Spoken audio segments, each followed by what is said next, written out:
The camera dives over a razor wire maze, shadows slicing across a concrete fortress buried deep in the Pennsylvania mountains. A place where silence feels engineered, and escape is statistically impossible. But behind these walls lives a hidden system, one built not just to hold America's most dangerous, but to control them with precision. Welcome to USP Canaan. A high-tech machine disguised as a prison, and every gear inside it was designed for war. Before we begin, hit that subscribe button. You don't want to miss what comes next. USP Canaan was never meant to be a normal penitentiary. It wasn't built to house thieves, fraudsters, or the desperate. It was engineered quietly, deliberately, for a specific category of human being, men whose histories were carved in blood, betrayal, and unrelenting violence. The kind of inmates whose presence could tilt a prison ecosystem out of balance within minutes.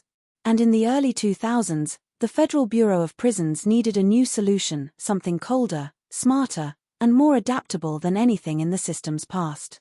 They chose the mountains of northeastern Pennsylvania not for aesthetics, but for strategy. High altitude, natural isolation, and a climate that turned every escape fantasy into a survival challenge. Snowstorms could swallow visibility in minutes. Dense forest stretched endlessly, an unforgiving wilderness that could hide a fugitive but would never protect him from the cold. For federal planners, it was a perfect equation. If the walls didn't stop you, the terrain would. Construction crews were given strict instructions. No design element could echo prior federal prison architecture. This had to be different, modular, self-containing, almost military. At its center, a hexagonal courtyard formed the spine of the facility, with each housing unit radiating outward like armored petals. To civilians, it looked artistic.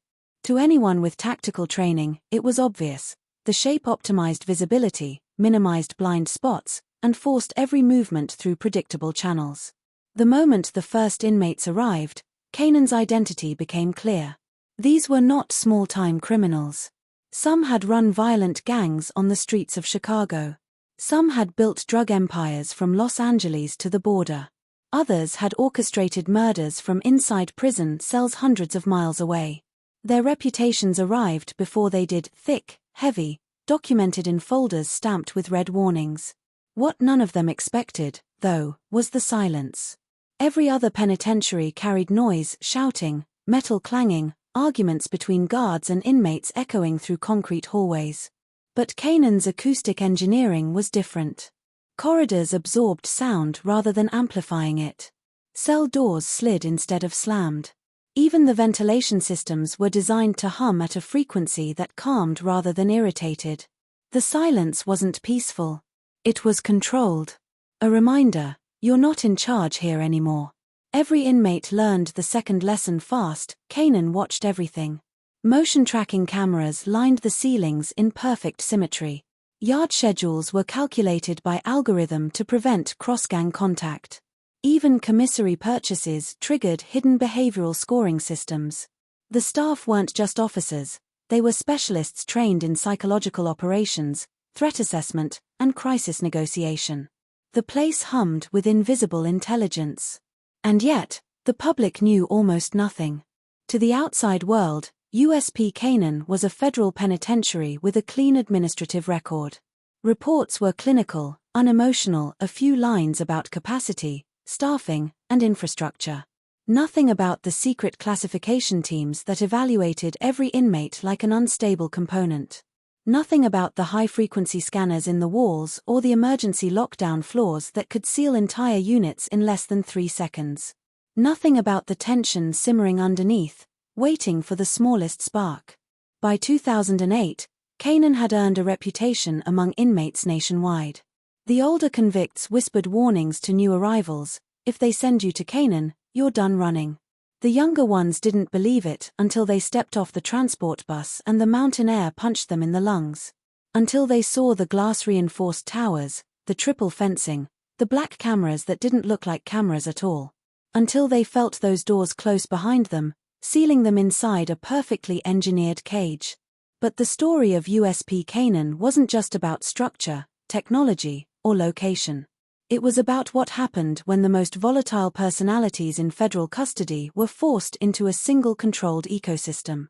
It was about shifting alliances, silent wars, high-risk intelligence operations, and the moment that would define the prison forever. Long before the world heard the name Canaan on the news, there were signs, small fractures in the system that hinted something big was coming. A coded letter intercepted in the mailroom. A guard who noticed inmates communicating without speaking. A leadership vacuum among the most dangerous men in the compound. The prison was a fortress. But even fortresses have weaknesses. And in Canaan, every weakness had a heartbeat. USP Canaan didn't operate on instinct, tradition, or the old-school correctional philosophy that relied on muscle and routine. It functioned on patterns, mathematical, behavioral, and psychological. From the moment an inmate's boots touched the intake floor, the prison began calculating him like a variable in a complex, ever-evolving equation. The system was called Echo, a name that sounded harmless, almost poetic.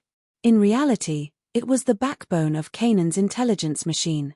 Echo pulled data from everywhere: disciplinary histories, gang affiliations, recorded phone calls, visiting room interactions, commissary spending habits, even the subtle shifts in an inmate's tone during routine questioning.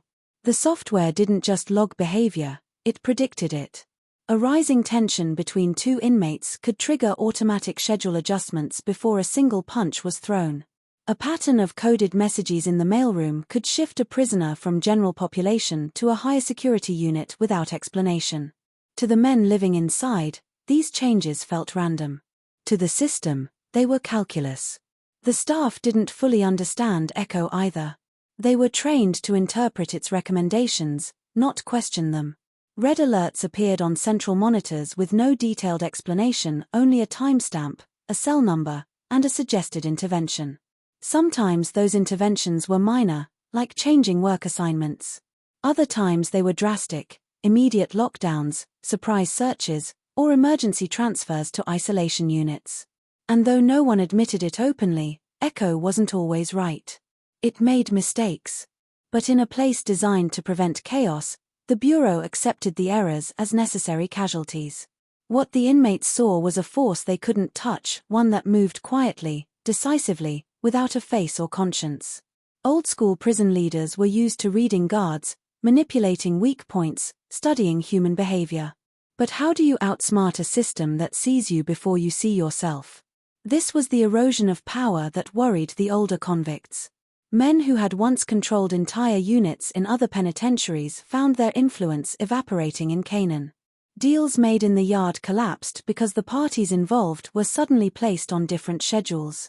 Secret meetings never happened because cell doors didn't open at the expected time. Contraband routes were disrupted without warning, as if someone was reading minds.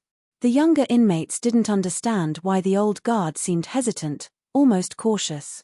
They didn't know the feeling of being hunted by something you couldn't see. But beneath the surface, something else was happening, something Echo hadn't fully accounted for.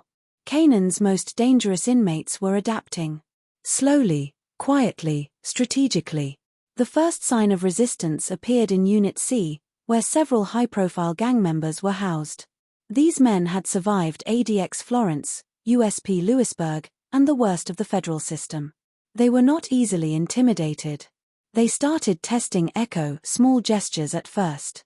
A message passed in a way that didn't fit normal communication patterns. A transaction made without the usual chain of middlemen. A conversation conducted in silence using improvised hand signals blended from multiple gang dialects. Echo flagged these anomalies but couldn't classify them. The program wasn't built to understand evolving languages or symbolic improvisation. Then there were the guards, specifically the newer recruits. Young, well-trained, ambitious, but sometimes too confident in the technology around them. Canaan's administration believed its staff would never be compromised. But the inmates understood something fundamental. Technology may predict behavior, but human beings remain the weakest link. A guard struggling financially could be influenced. A guard feeling overlooked could be manipulated. And a guard seeking respect from hardened inmates could be weaponized. One such officer, let's call him Officer Malden, became a test subject for this new inmate strategy. He was quiet, physically strong, and clearly inexperienced. He meant well, but internal politics had pushed him to the margins of the staff. He didn't feel like part of the team. The inmates sensed that immediately. Isolation is a scent that predators pick up fast. At first, they targeted him with harmless flattery. Compliments on his professionalism. Respectful greetings. Small insights into inmate behavior that made him feel valuable, competent, and in control. Malden didn't see the manipulation forming around him, tightening like an invisible net. He thought he was building rapport. The data, however, began to shift.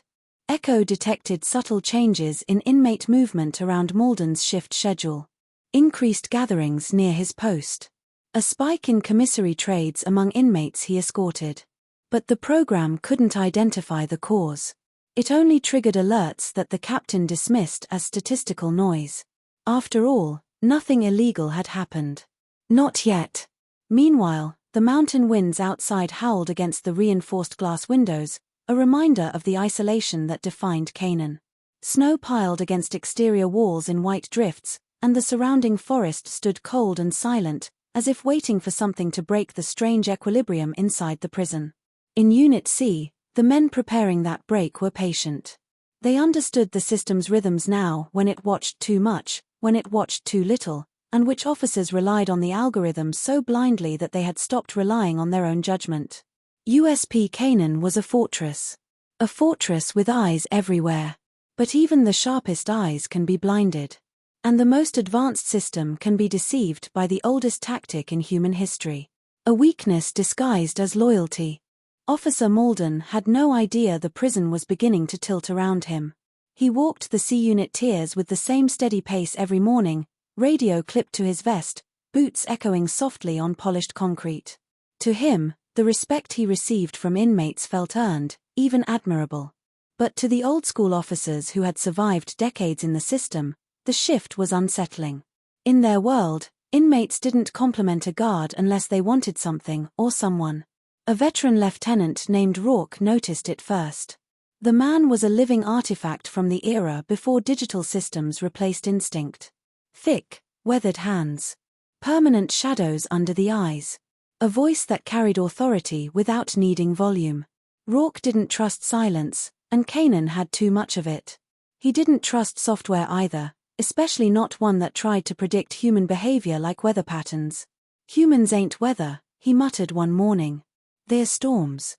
But the administration didn't want storms, they wanted algorithms.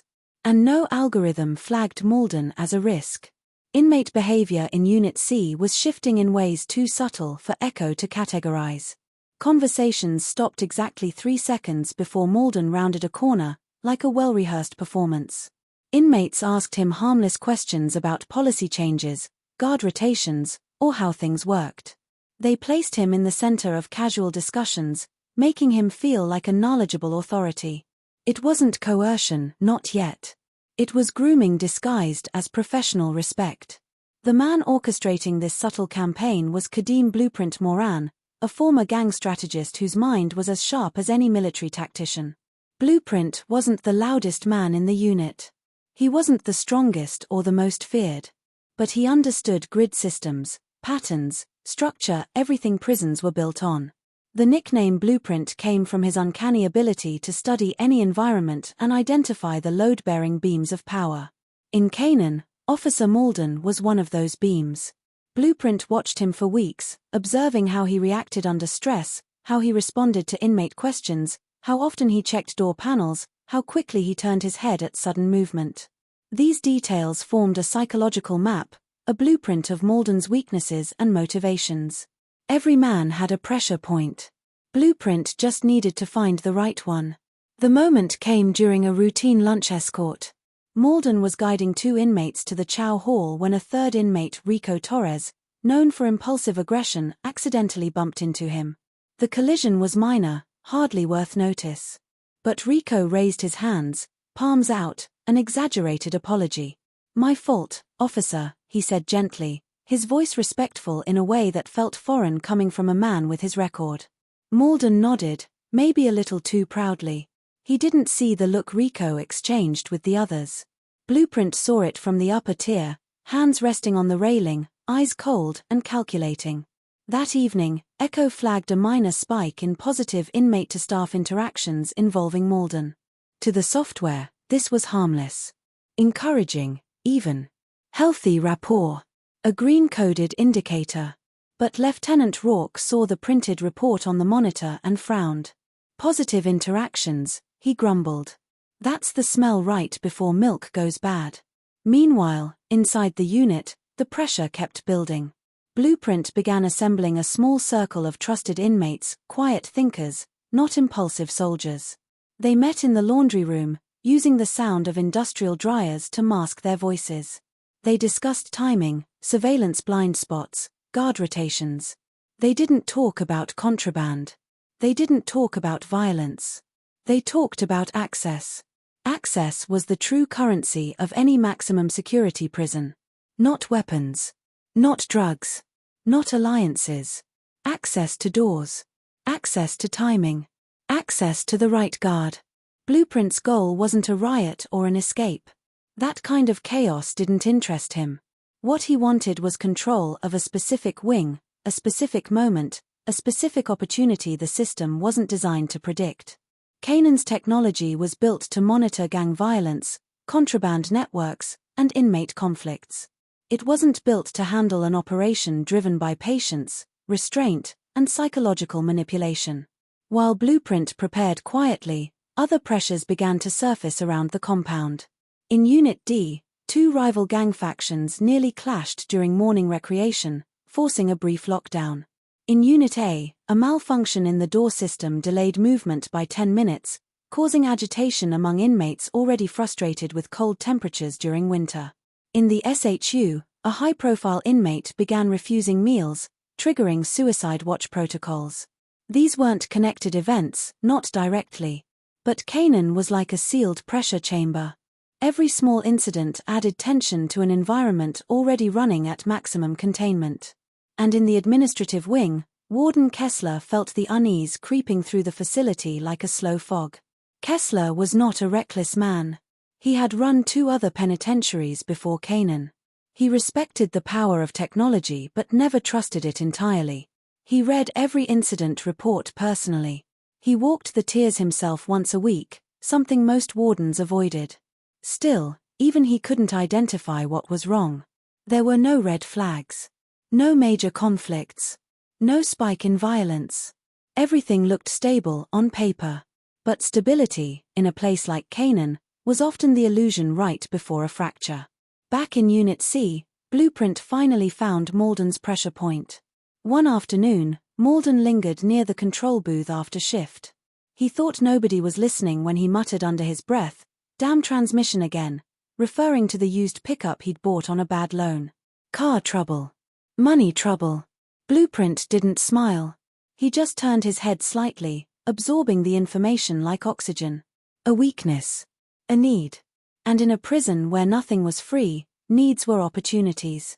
The algorithm didn't hear that quiet moment. But Blueprint did. And that changed everything. Officer Malden's car trouble might have seemed trivial, but in a maximum security prison, even the smallest details ripple outward like shockwaves. Blueprint knew exactly how to turn that ripple into a current strong enough to carry an entire plan forward. He didn't rush. He didn't approach Malden directly. He simply allowed the information to settle into his mind like a puzzle piece waiting for its place. In prisons, favors are the purest form of currency. They are power disguised as generosity. And when used correctly, a favor can shift the balance between control and collapse without a single threat being spoken.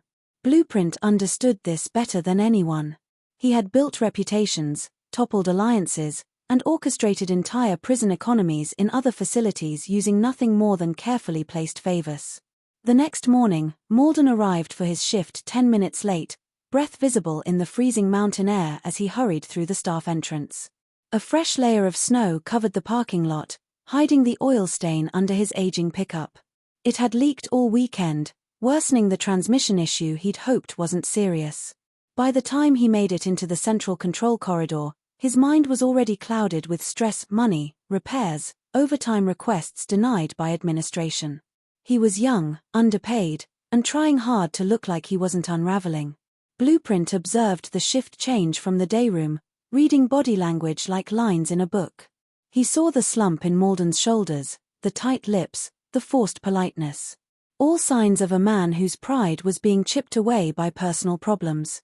Around midday, Blueprint made his move indirectly. He sent a message through an inmate named Ellis Shaw, a man known for staying out of trouble and never raising suspicion. Ellis approached Malden during commissary line movement with a respectful tone and a hesitant expression. "Officer Malden," he said quietly, "you got a second?" Malden frowned. Inmates rarely asked for time politely unless something was wrong. "What is it?" Ellis kept his voice low. "Look, I don't want to get into your business, but I know a guy in maintenance. He works the shop. Sometimes they help staff with stuff, like car issues. You know, off the record." Malden blinked. "What do you mean?" "They fix things cheap," Ellis said. "Real cheap. Just, thought you should know." To a veteran officer, this would have set off every alarm. But Malden, frazzled, tired, and feeling included, heard something different: concern. "Who told you I needed car work?" he asked. Ellis shrugged. "I overheard. You were on the tier yesterday, talking quiet. Didn't mean nothing by it." The explanation felt plausible enough. Malden sighed, rubbed the back of his neck, and forced a smile. "I'll think about it. Thanks." And just like that, Blueprint had planted the seed. That night, Echo registered a negligible but noticeable shift, a new cluster of inmate interactions centered around Ellis Shaw, with movement patterns that subtly adjusted around Malden's typical route. The software noted the anomaly but determined it was within acceptable range. Green code. No action required. The next step came 2 days later. Malden returned to his truck after shift to find a small manila envelope tucked under the windshield wiper. Inside was a handwritten note with a simple message. "Transmission rebuild, $200. Ask for R. No threats. No inmate names. No requests. Just an offer." Malden's stomach twisted. This crossed a line, he knew it. Yet the temptation gnawed at him. A transmission rebuild cost more than half his monthly salary. Even the diagnosis fee at a shop would be more than he could spare. His pride warred with his common sense, and both clashed with the fear of indebtedness. He shoved the envelope into his coat pocket, heart pounding. Inside Unit C, Blueprint waited. He didn't smile when Malden hesitated the next morning. He didn't react at all. Patience was part of his design. Pressure required time to build. And Malden was the kind of man who avoided confrontation, even internal confrontation with his own conscience. Meanwhile, the prison continued its silent evolution. Tensions at Canaan were rising in ways the administration didn't fully grasp. The constant winter storms restricted outdoor recreation, which agitated inmates already frustrated by limited mobility. Staff shortages forced officers to pull double shifts more frequently, causing fatigue and mistakes. Echo detected increased volatility across 3 units but couldn't isolate triggers. Everything looked like background noise. In the staff lounge, Rourke watched Malden with narrowed eyes. He'd been noticing the young officer's tension.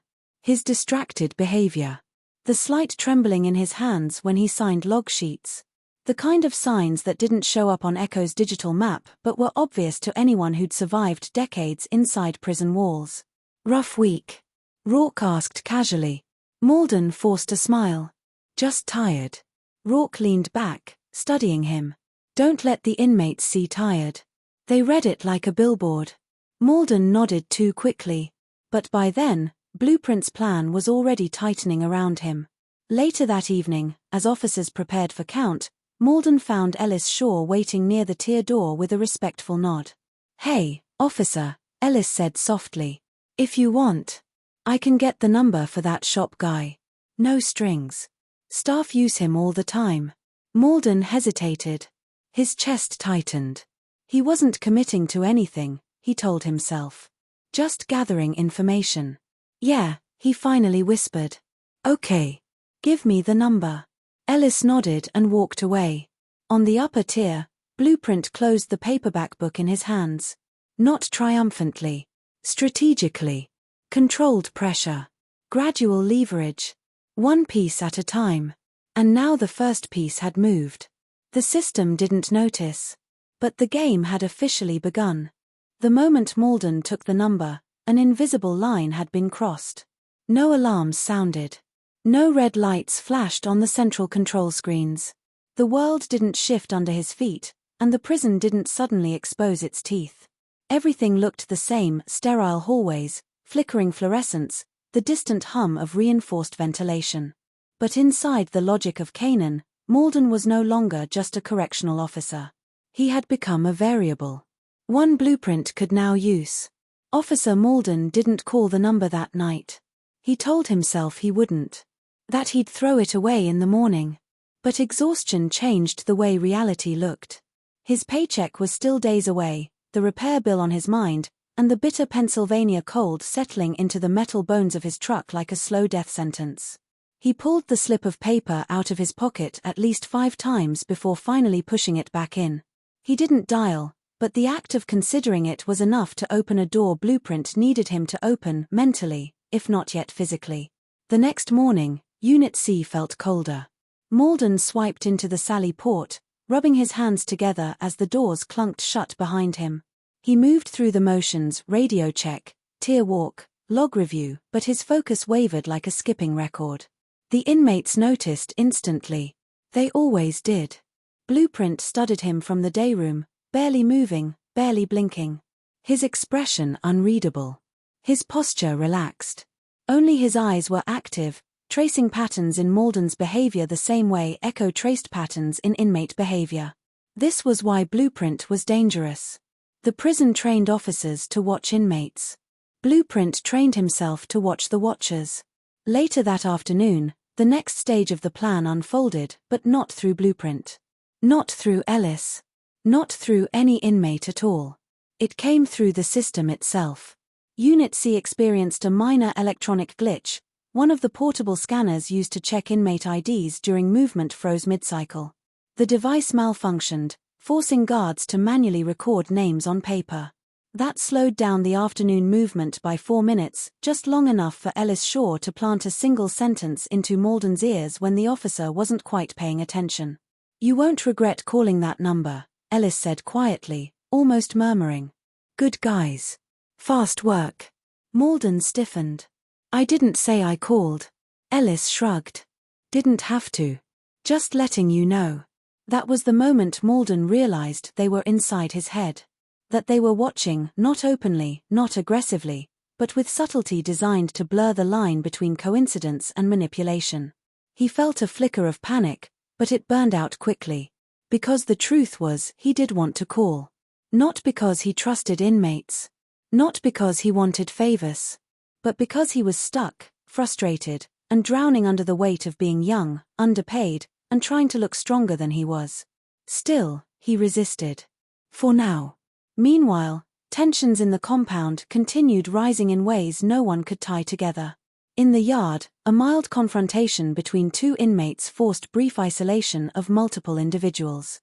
In the kitchen, a fight broke out between 2 workers over cleaning assignments, nothing serious, but disruptive. In Unit B, an inmate refused to come out of his cell for count, prompting a tactical team response. These incidents weren't orchestrated. They weren't connected to Blueprint. They weren't part of some coordinated conspiracy. They were simply the natural stress fractures of a facility packed with violent, unstable men forced into close proximity during one of the coldest winters Canaan had experienced in years. But combined, they stretched staff thinner. Staff fatigue meant mistakes. And mistakes were pressure points. Blueprint didn't create those conditions. He simply waited for them to worsen, because he understood something even the administration didn't. You don't need to break a system to beat it. You only need to wait until it's bending.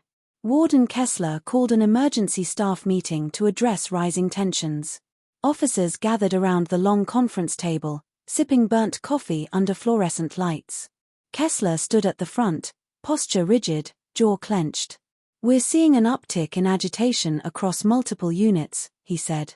"Echo isn't pinpointing the source, which means this is environmental, not organized. He tapped a finger on the screen displaying the week's incident logs. I need every officer alert. No shortcuts. No complacency. And absolutely no unsupervised inmate interactions. The warning should have landed like a brick. For Malden, it landed like a whisper. He sat stiffly at the table, the number in his pocket feeling heavier with every passing second. Rourke, sitting across from him, watched him the entire meeting. The lieutenant didn't say a word, but his eyes spoke clearly. You're slipping, kid. And they see it. That night after shift, Malden returned to his truck to find the oil stain larger than before, spreading like a dark shadow underneath the vehicle. When he tried to start the engine, it coughed violently, sputtered, and died. He slammed his hands against the steering wheel. The mountain wind howled around the vehicle, cold enough to freeze breath in seconds. He pulled the number from his pocket. He stared at it. He told himself it was just a phone call. Just information. Just a possible solution. Not a deal. Not a favor. Not a compromise. He dialed. A man answered after one ring. Yeah, the voice said. Calm. Confident. Almost warm. This is R. Who gave you my number? Malden hesitated, heart pounding. A guy I work with. Said you help staff sometimes. A soft chuckle. Yeah, we help. What do you need? Malden exhaled. Transmission. It's bad. No problem, the man said. Bring it tomorrow. Before your shift. I'll take care of you. Malden swallowed hard. How much? Don't worry about that now, the man said. We'll talk after. The call ended. And somewhere inside Unit C, at that exact moment, Blueprint quietly closed his eyes. Not in triumph. In confirmation. A line had been crossed. And there was no going back. In the end, USP Canaan remained exactly what it was designed to be. A fortress. A machine. A cold, calculating presence carved into the Pennsylvania mountains, where silence weighed as heavily as steel and every man, guard or inmate, became part of a system far bigger than himself. But behind the walls, behind the digital eyes of Echo and the concrete layers of Canaan's architecture, the truth lingered like a quiet storm. A prison is never just the structure that contains it. It is the pressure, the fear, the shifting alliances, the fragile loyalties, and the decisions made in moments of weakness that decide whether it holds or cracks. Officer Malden wasn't the first to be pulled into the undertow, and he wouldn't be the last. In Canaan, every choice carried weight, and every action cast a long shadow. The divide between integrity and compromise was razor-thin, and in a place where desperation lived alongside violence, that line blurred more often than anyone dared to admit. Blueprint knew this. The inmates knew this. The staff, deep down, knew it too. And beyond the chain-link fences topped with razor coils, beyond the sniper towers watching over frozen fields, beyond the endless rows of reinforced bars, America trusted this fortress to contain the dangerous, the unpredictable, the violent. But even the most secure prison in the federal system depended on fragile human decisions holding steady under pressure. As winter dragged on, as tension continued to build across the units, and as Echo's algorithms tried to keep pace with human improvisation, one truth became painfully clear. Canaan was stable until the moment it wasn't. That moment wasn't marked by an alarm, or a shakedown, or a brawl. It began quietly, with a favor, with a phone call, with a guard who thought he was doing the right thing. In the history of America's toughest penitentiaries, the most dangerous shifts in power never came from explosions of violence. They came from the quiet collapses, the unseen slides, the fractures nobody noticed until it was too late. And in USP Canaan, a storm was brewing, one that would test the limits of the prison's architecture, challenge the logic of its algorithms, and expose the vulnerabilities of the men who swore to uphold it. But that is a story for another time. For now, remember this. In a high-tech fortress designed to contain America's most dangerous, the most dangerous force of all, is human nature. The walls may stand. The cameras may watch. The system may calculate. But in the end, survival controlled power. It all comes down to people. And people, no matter how closely monitored, remain unpredictable. If you found this story gripping, chilling, or eye-opening, if you want more true prison documentaries, more deep dives into America's deadliest facilities, and more stories that reveal the dark machinery behind the justice system, White Right Pointing Backhand Index, make sure you subscribe. White Right Pointing Backhand Index, turn on notifications. White Right Pointing Backhand Index, share this documentary with someone who loves high-stakes true crime. Because the next story, the next fortress, the next hidden truth, is already waiting. And you won't want to miss it.